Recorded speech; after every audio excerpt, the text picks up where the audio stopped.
Sino yun? Ilakas nyo! Sino yung National Buhaya? Ilakas nyo! Tambalos-los! Iparinig nyo sa batasan! National Buhaya! Tambalos-los! Umabot yata sa lady yun, ang Tacloban ah. Okay, baka meron naman tayo mga Marcos yun ah. Yan, mga winning sector, mga kababayan is sino mga pwede magsalita dyan? Ako hindi pwede kasi mawawalan ako ng dating loyalista, ngayon durugista. Ay, dating loyalista, ngayon durugista. Ayun. Sino? Oo. Huwag kayong mahiya, huwag kayong matakot, huwag kayong magdalawang isip. Sa naman David ni Sir, dating loyalista, ngayon durugista. Ang tamang panahon para tayo ay lumabas. Hindi lang lalabas sa ating bahay, kundi lumabas at lumantad sa harap ng bayang Pilipinas. Magsalita, express your views. Lahat ng inyong mga hinaing, huwag niyong kimkimin, ilabas Interviewin mo eh. At kung meron man kayong pasasalamat sa mga nagawa ng Paulo Duterte, kayo na ang pinakamagandang panahon, magpasalamat tayo. Bakit? Ako, nagpapasalamat ako. Driver's license ko, 10 years na, isipin mo. Passport ko, 10 years na, isipin mo. Oh. Na-amaze yung mga kasama natin sa nakasulat sa damit niya. Hi, ma'am. Hindi ka ba dapat magpasalamat doon? Oh, nagkaroon ng carousel na wala ang traffic sa traffic ng human traffic. Wala na yung mga takbuhan sa mga bus stops. Hindi ba natin dapat ipagpasalamat yun? Dahil sa Pangulong Duterte? Darugista.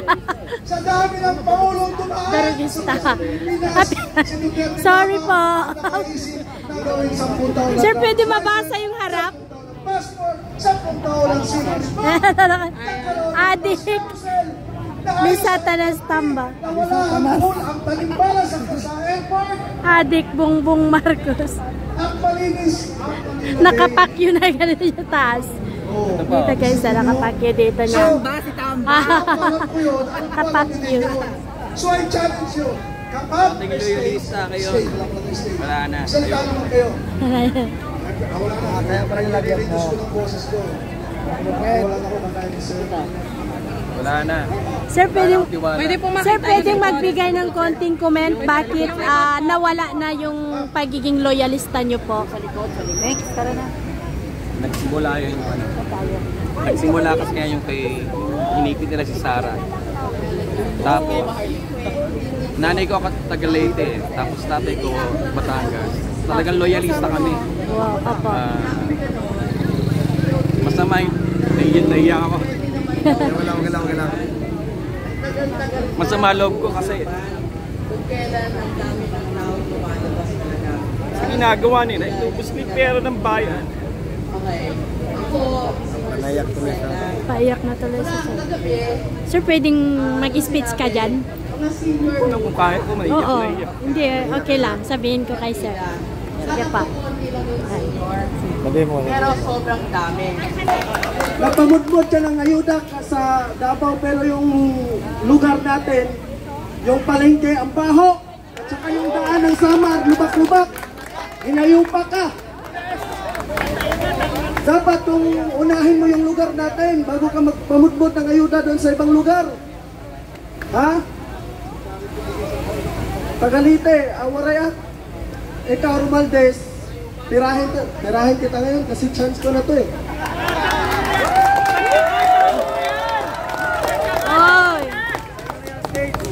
Hoy, ito talaga sarap ulat ko. Good news! Romaldes! of the Philippines, Chief of Staff Utang ina mo, Romaldes! Resign na! Ayuda mo sa ibang lugar, pero sa Samar, lubak-lubak sira-sira yung... Armed Forces of the Philippines, Chief of Staff General Romeo Browner Jr. is resigning from active duty, soldier! Who wanted to express the political opinions because they would not be in politics! Ito na, Armed Forces of the Philippines, Chief of Staff General Romeo Browne Jr. is resigning from active duty soldier who wanted to express their political opinion because they would not never like politics. Baka sabihin na naman mga basher dyan, fake news. Tingnan nyo. Verify muna natin, verify natin. SMNI. SMNI eh. Hindi yan fake news. SMNI yan. Dati, yung Samar, umuwi kami. Dalawang beses, iputa yung Samar na daan. Dalawang gulong na sasakyan namin, butas dahil sa lubak-lubak. Bumaldes, ayusin mo muna yung lugar natin doon bago ka magpamudmod ng ayuda doon sa Davao. Bakit doon ka nagpamudmod? Kasi mabaho ka na ba sa atin? Ha? Ano? Pangit ang airport. Ang airport natin doon, nagpupunta 100 lang. Madulas ka pa dahil yung tubig pumapasok na. I-ano mo muna. O pati yung natin, CR doon sa palengke, napakapangit ng Tacloban. Kung sabihin nga maganda yung Tacloban, hindi totoo yan. Ano? Nakakagigil yung nanood ako ng Nagising na sa katotohanan. nanood ako ng hearing sa Kongreso. Nag-speech yung malaking buhaya doon sa malaking screen. Ang sarap patuhin yung computer namin, ang sarap patuhin eh. Pag nakikita ko yung mukha ni Romualdez, sa totoo lang, naiinis talaga ako. Dapat talaga palitan na yung dipunggol na yan. Diba? Kaya ito po, panawagan namin. Kung may oras po kayo bukas o bakante po yung araw natin, pumunta po tayo dito para magsama-sama po. Yes! Diba? Yung iwi-iwi na pamangkin mong si Bangag, si Marcos, yung pinsan mo, sabihan mo na lang siguro, kung maaari lang, yan yung pinakamagandang gawin mo sa buong buhay mo. Sabihan mo na bumaba na siya sa pisto. Wala namang nagagawa sa bansa yan eh. Iyatay mong mga hinampak mo. Ha? Kasi may ganahan. Sino'y gustong umuwi doon sa atin, may lubak-lubak yung daan doon talaga. Nakakahirap, nakakahiya. At saka magandang gabi po sa atin lahat. Yan lang po. Romualdez, kiatay ka. Oo, walang hiya ka mga Romualdez. Walang hiya ka. Manipula mo ang Kongres. Si Ginoong Alimal Gomez, Pumunta ka dito, taga Romualdez. Leyte Tubong Tacloban. Siya mismo nagsabi, isinusuka niya si Tamba Romualdez, kababayan niya. Ang ano doon, ang what is surprising there is napakatapang niya, di ba? Hindi siya natakot. Very powerful yung tao na yun sa Tacloban. Sandali lang niya hanapin ito. And yet, matapang. Kaya palakpakan natin si Mr. Alimal Gomez. Mabuhay ka, kapatid. Duterte! Duterte! Duterte! Duterte! Duterte! Alam nyo kasi, yung tinatawag na courage is contagious. Nakakahawa ang katapangan eh. Bagay yan. Kanina ako, walang balak pagsalita yan si Alimal. Alimal Gomez. Alimal. Ikaw ba pumunta rito? Talagang balak ko magsalita? Oo, yan. Kaya siya lang ay na-challenge lang. Kasi yung bang he was infected by the courage of the speakers, nagsalita yung kababaihan, kung sino-sino. Kaya sabi nga, courage is infectious. Nakakahawa ang katapangan. Kaya siguro, pagkatapos ni Alimal, meron pa nahawa dyan na isa. Sino kaya yun? Dito muna tayo guys. May mga bagong dating. Kababayan natin. Grabe. Hanggang kailan ilang taon pa na tayo ay mananatiling mahirap, Ay, parang nun eh. mananatiling baon sa Ewan ko utang. ma'am. Pero kagabi, ganyan din na naman yung mga dumating. Baka sila yung taga-bantay ng tuwing yung mga 1 to umaga. Kasi papaalisin na tayo pag ano eh. Pag nabakante to. Kaya dapat may bantay. Dami Parola Tondo to. Ang nangyari sa atin, mas lalo tayong naghihirap. Parang isang bus. Parang bus. Hanggang kailan ba tayo magiging isang Parang nandito developed si country? Sujin, ba? Nakita ko. Hanggang kailan tayo mamumuhay ng isang merong tamang pagkain sa pagkainan? Mga kapatid ko, Yan, balik na tayo ulit sana sa nag-speech. palagpakan natin, may dumarating natin ng mga kapatiran. Yes! Ang dami nila, may come closer. Papunta ba sila ng marami? Reset. Tayo dapat nagpapalagpag. Sila nagpapalagpag. Okay, no? Papasok po kayo. Huwag kayong mahiya. Sir, pwede come forward. Yes. Palagpakan po natin. 1:30. Salamat sa Duterte. po sila.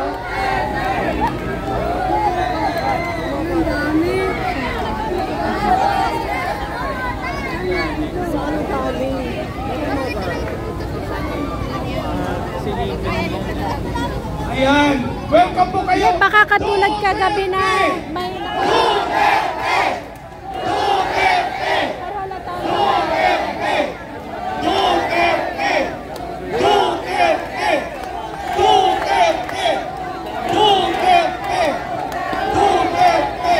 Kadami. Kasi manugdaling na lang detention. Dito ka na matulog? Ano yun yung papautin mo? Paano na yan?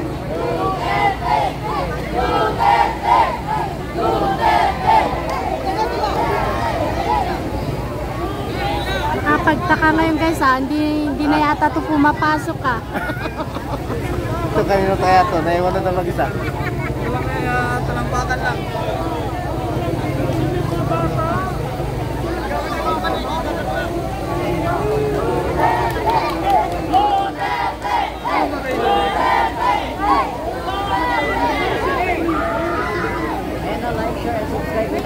Ay, galing naman. Wow, may mga tarpaulin din sila. Duterte! Duterte! Duterte! Duterte! Ayan, mga kababayan,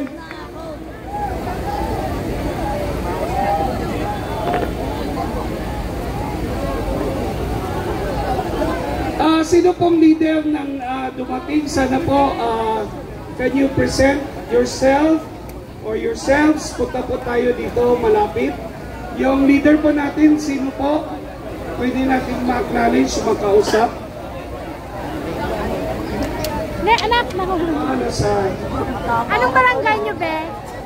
Anong barangay nyo? 275. Ha? 275. 275. Parola. Tondo. Parola.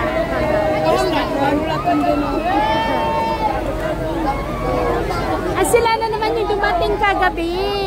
Kayo na naman po, anak.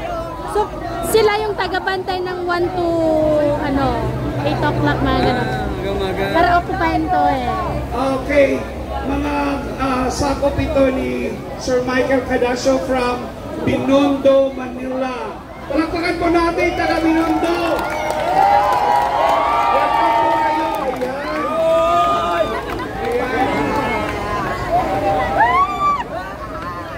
Hoy! Ganyanin yan! Oo.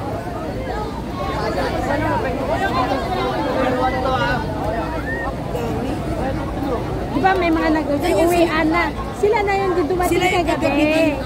Ano yan? Sila yung taga-bantay. Para hindi lang makapunod dito. Opo, kasi kung mawawala na baka barikadahan na eh. Pero babalik din daw sila. Oo. Yung mga Muslim babalik din. Oo. Anong araw bukas? Thursday. May ikot na sila oh.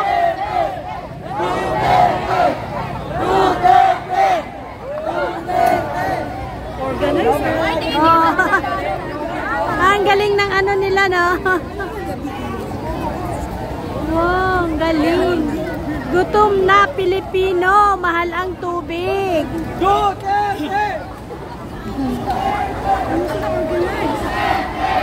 Ang ganda ng ano pagka na... Hi! Sumayaw ka gabi! Hoy!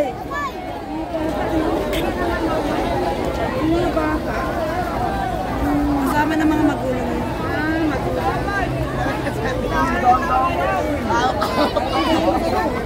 Walang kasama sa bahay na maiiwan, kaya sumaama na rin sila. Nabasa na naman.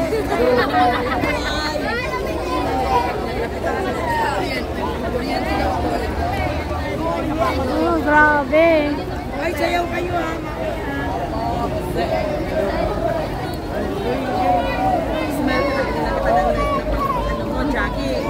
Wow, thank you so much sa mga kababayan natin, ano. Buti pang mga taong ito talagang ipinaglalaban yung kanilang karapatan. Hindi nila inayaan na tuluyang mawala yung kaban ng bayan. Yan, dapat lang na okay lang na sumama sila kasi para sa kinabukasan nila to eh. Sila yung Sila ang kabataan. Binondo. Mga kapatid na bagong dating, magandang gabi sa inyo lahat.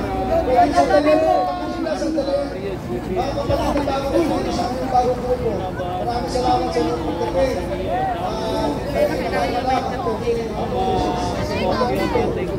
Pwede ba makausap kung sino ang tumatayong puno? Yung si Ginoong Michael, pag-ausyos mo yun. Pwede ba papunta dito para pag-ausyos natin? Para alamin natin. Anak, sorry. Alakalan. Hello? Hi! Wag muna kayo magmarcha. Please lang. Sino? Si Ginoong Michael Canyesa. Yung pinaka-tumatayong pinuno ninyo, pwedeng lumapit. Parang awan nyo na. Para tuloy na natin to. Sayang, ang dami nyo.